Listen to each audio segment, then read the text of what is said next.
Well, good morning and welcome to Zen Live and Ideas That Can Change Your World.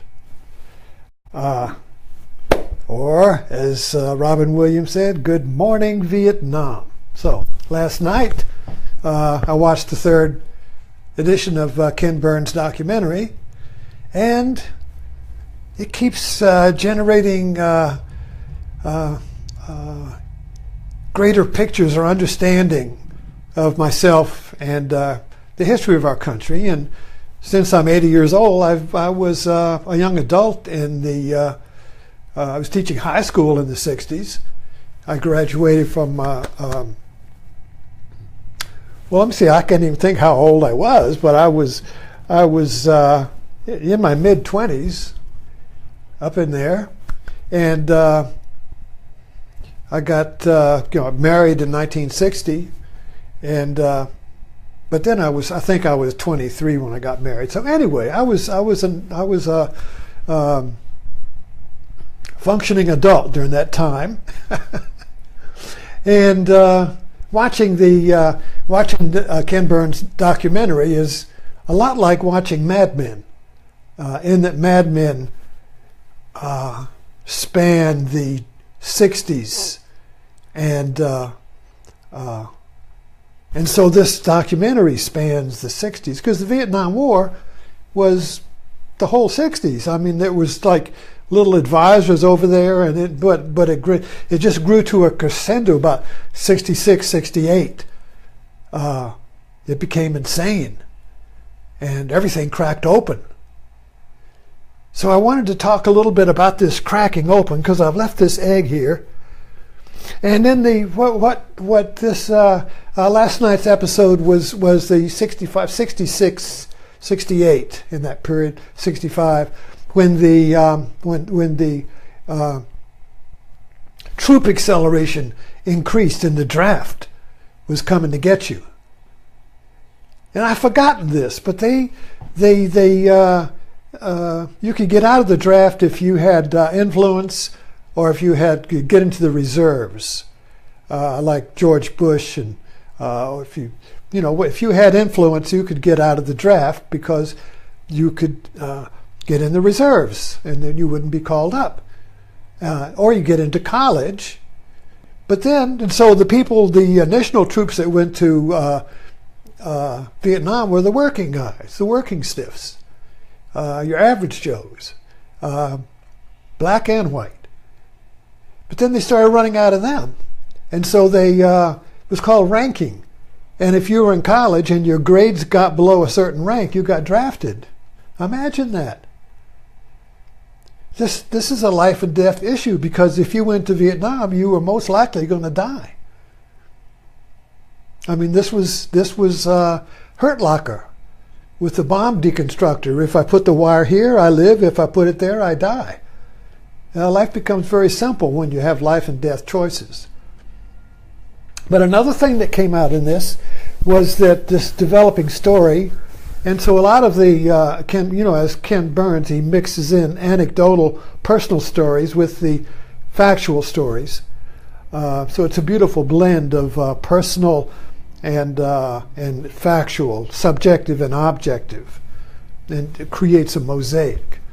And the subjective was that the men that went, when the Americans stopped being advisors and troops went, you see, that was a big shift. When it was obvious that the South Vietnamese army, the ARVN, could not handle the Viet Cong, and South Vietnam and the government of South Vietnam was disintegrating all the time.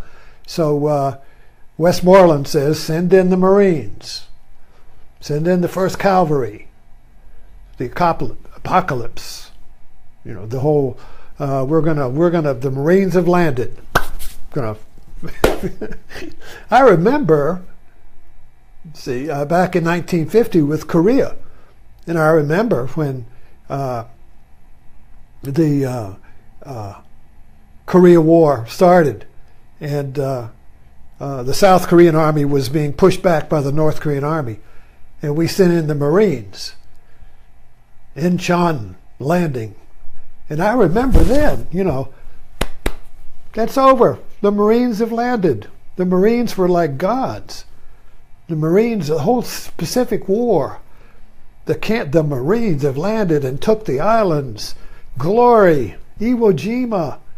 The Marines have landed in D-Day, and the glory of the First World War. You see, all of these kids in the 60s, their parents had been in war, and so they wanted to have their piece of action. They wanted to have their war, just like their daddies did. But it wasn't that kind of war. So what was pointed out last night was this great doubt, this broken trust. Because they got to Vietnam, young lieutenants, just out of West Point, young soldiers, young men who grew up with the romantic dream of the warrior, serving your country, honor, the whole. That's why the young men go to war. And so they went to Vietnam.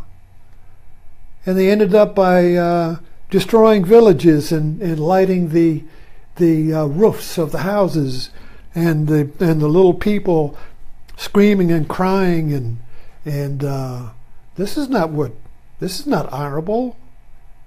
I came here to save these people, and I'm destroying these people. So something was out of sync. Something was not connected.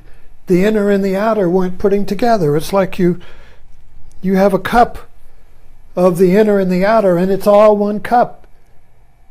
But there's a gap. It doesn't work. The outer and the inner are in conflict. Or the outer says, the nation, you see, the collective, the culture, the government is the outer, but I'm the inner. And so we are just, we're wired for the inner and the outer to be one, or else the cup don't work. It turns bitter. Doubt. You take a drink from this, and it doesn't taste right. This is not the way it should be. This is not good coffee. Something's wrong with this. It's supposed to be good coffee. The inner and the outer is supposed to be one. There's a crack. Something's wrong. I don't know what it is. They're telling me it's this, but I feel it's that. They're telling me this, but I know, who should I trust? Trust that? Trust this? Trust the government? Trust the media? Or trust this? I don't know. And there was the crack. See, before that crack, the inner and the outer of America was one. It wasn't perfect, but there was no doubt. Back in the 50s, you had some beatniks, and you had, but this was not a life and death crack.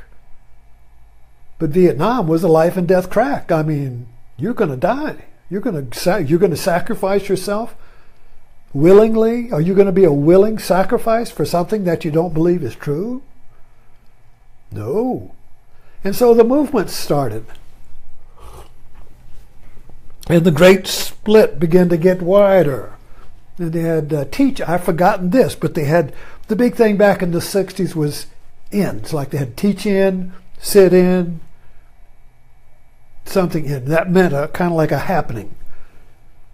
And so the teach-ins where the students would get together and talk about the war. So because the draft was reaching into students, you had a great student movement. And then Martin Luther King realized that the Vietnam War was immoral, in the same way that segregation was immoral, and so he turned towards it. So you begin in the 60s, so you begin to see this split between yes and no. And I really try to bring this into, doggone it, I forgot to push my clock.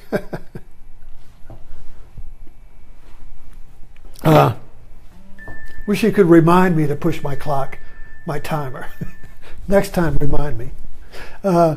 So I connect this up to my own life, as I do, because if you can't connect something external, in other words, if reality is the cup, which is the external world, and you are the internal, the coffee, if you can't connect these up into one whole, you are split. You are anxious. You doubt. You don't know who you are. Because the one cup, I hope you like this metaphor, the one without a second is a cup where the inside and the outside are one. You can't have one without the other. If you have an outside, you have an inside. If you have an inside, you have an outside. It's one, but it's two. And it works. It's called the Holy Grail. You can drink from life. Life nourishes you. The outside and the inside are working together to create you. So all of our angst, all of our suffering, and this is what Buddha called dukkha, it's the separation of the inside and the outside. They don't fit. Something doesn't fit. Something's not right. I have an intuition. Something's not right. What is it? The mind starts running around. Is it you? Is it you? Is it Obama? No, it's Trump. Is it the Republicans? No, it's the Democrats. It's the liberals. No, it's the conservatives. Oh, no, it's religion. No, it's the immigrants. We're looking for the cause of the split in the cup. But you can't find it. You can't find it because we're looking in the wrong place. But anyway, so we're looking at the end of trust and the breaking of the absolute one. So the 60s was the breaking of the cup of culture, which is the absolute. Culture, and American culture, with all of its yins and yangs and all that, has been an absolute one. And it evolves. The one evolves. But the 60s broke the cup. So we could look at the cup again as the absolute one that became two absolutes. Aha. When the absolute one becomes two, when the absolute one is two, the two are relative, and they dance and they play. That's the design of the American Constitution, is you have the one represented by the president, and you have the two, which is the Congress, two parties in the Congress, two parties in the Senate, but even the Senate and the Senate and the Congress are the two. But the one is the president. You see, so the one absolute contains the two, and the two vie and dance and argue and compete to restore the one in the political field. That's the way it's supposed to work. And the congressmen today in the Senate today, if they're still in it, complain that it used to be you had the Republicans and the Democrats, and they would fight and argue during the day, but at night they would have a drink together. Why? Because they were relative truths. In other words, a relative truth is that I say yes, you say no, but we can work it out. It's like a little dance. It's like a little game. It's a play. They're relative. But when the absolute was broken in Vietnam, the relative became absolute. Now, patriotism is an absolute. America first. Your duty. It's the duty of the part to serve the whole. It's the duty of every cell in your body to serve the whole body. If one of them says no, it becomes a cancer. So, get it out. You can't have a cancer. It don't want to work with the rest of the body. Get it out. So when the absolute split into a yes and no, you had then the breaking up of the absolute. into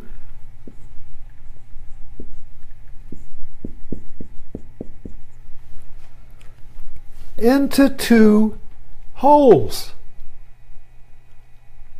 I hope you can follow with this, because I'm just seeing it right now. So I'm trying to explain what I see as I see it. So you get and this was the split of patriotism, in that you have then half the country is patriotic. You go to war, and there were demonstrations on the thing on the Burns thing last night. It showed you got just like today with the Trump and no Trumps, or whatever the thing is, whatever the split is. You have the yes Vietnam, and the whole slogan there was stop communism, stop communism, and the other one was no war, peace. No war, peace. Stop communism. No war, peace. Boom. Each was an absolute. Each was an absolute, you see. So the one was broken into two.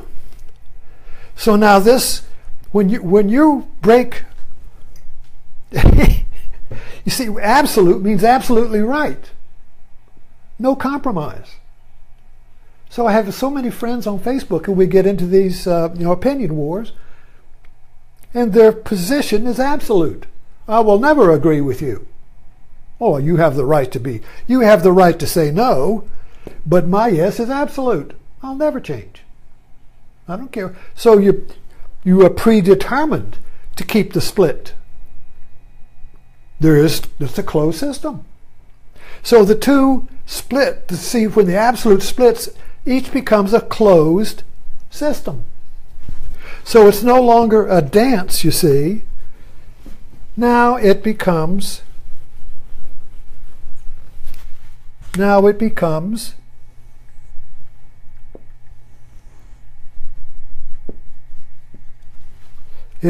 two eggs.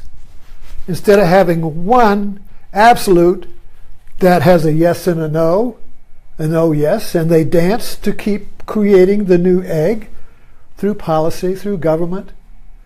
And we do this in our own personal life. This is the way our own personal life works. You evolve. Evolve means creating a new whole. We keep creating new worlds, new ideas, new families, new businesses, new ways of doing things. We're not static. But when the one that is two, when the two becomes ones, now you have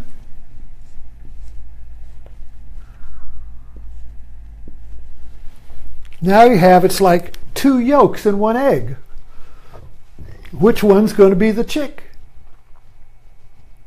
Or you got two twins in one womb, but only one can be born. They're going to fight it out, but they're both tied to the same umbilical cord. So whichever one does the other one does to it. So it's like, yeah. Feedback loop. Wah. Turn it off, you see. They can't be born. We're stuck in the unborn. We're stuck in the unborn. We can't be born again because the two has been split in, the one has split into two, and each one says, I'm the one. And you have to have one to get born. When you have a new idea, it's not two ideas, it's one idea. It's unambiguous. This is ambiguity. This is my old favorite, the old woman and the young woman. Which one is it? Is it the young woman or the old woman? You got to have one. Which is it? You can't have one because each one is mutually dependent upon the other. If you erase one, you erase the other. And so this, I don't know what we're going to do about it. This can't go on forever. This is not sustainable. Two twins can't stay in the womb forever, but they can't be born. So America can't be born as long as the absolute is divided into two absolutes. And you see these divide up into good and evil.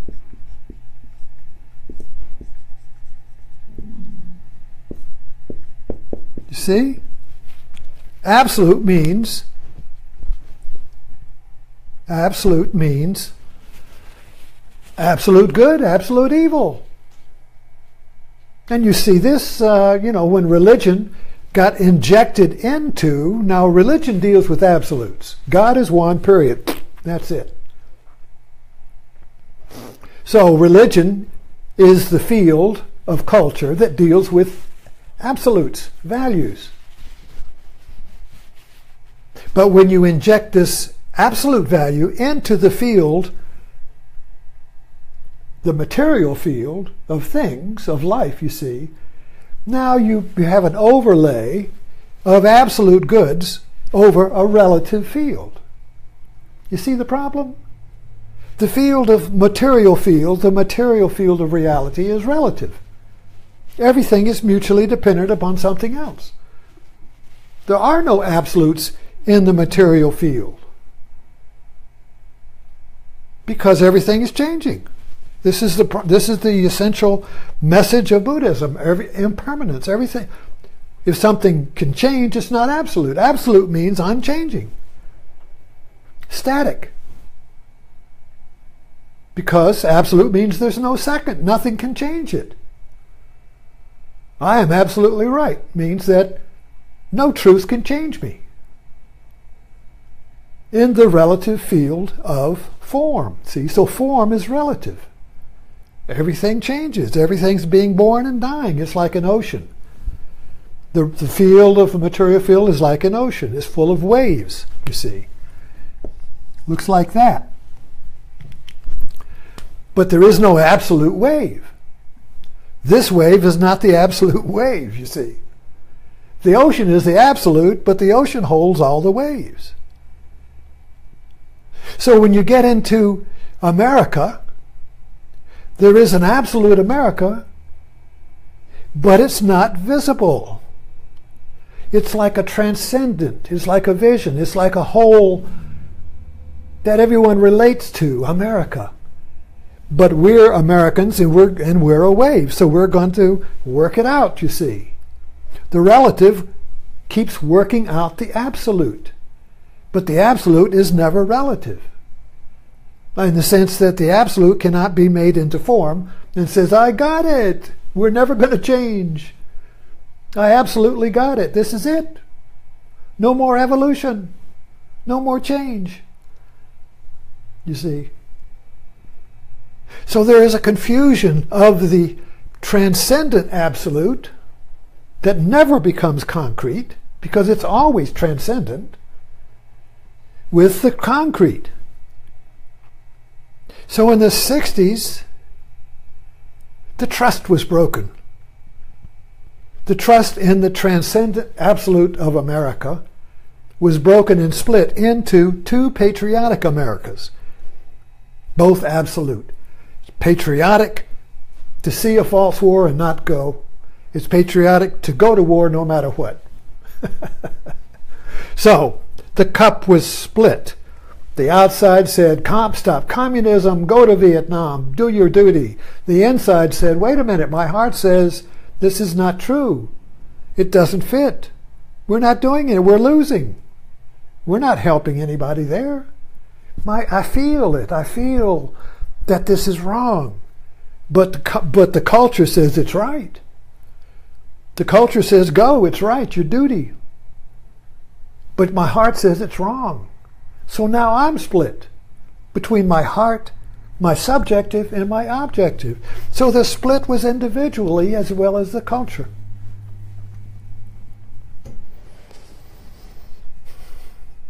So this is very revealing to me because it also is the formula for Zen Buddhism or for Buddhism. Because maybe I shouldn't get into this because it's moving into another thread. Maybe we could pick this up. So I will stick with the idea here that the 60s broke the trust in the absolute Amierca into two absolutes, each one saying, I'm absolutely right.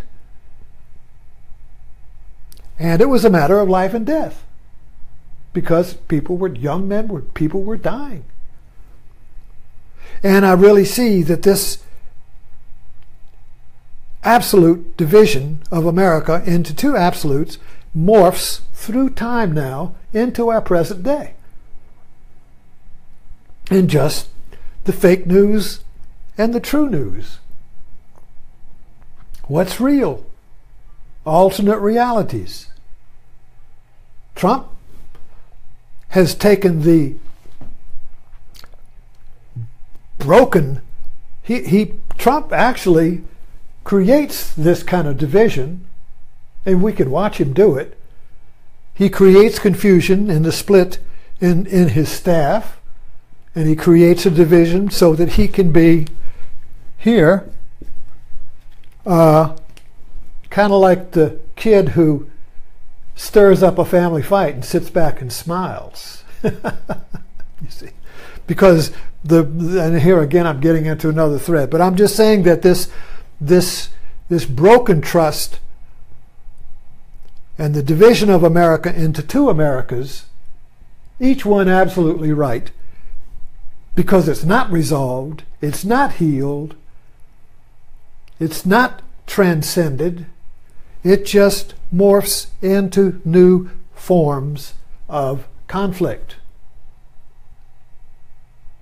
It just morphs, like a wave. The distrust, the broken trust, just sine waves into new political situations. But the formula is all the same. Everything that happens today immediately divides into two absolutely contradictory views. There's no compromise.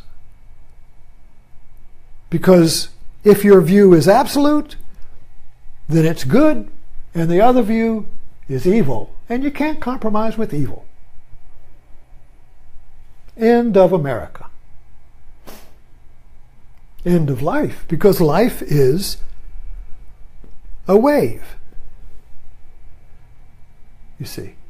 Anyway, we'll pick this up in martini time tonight, so thank you for dropping in.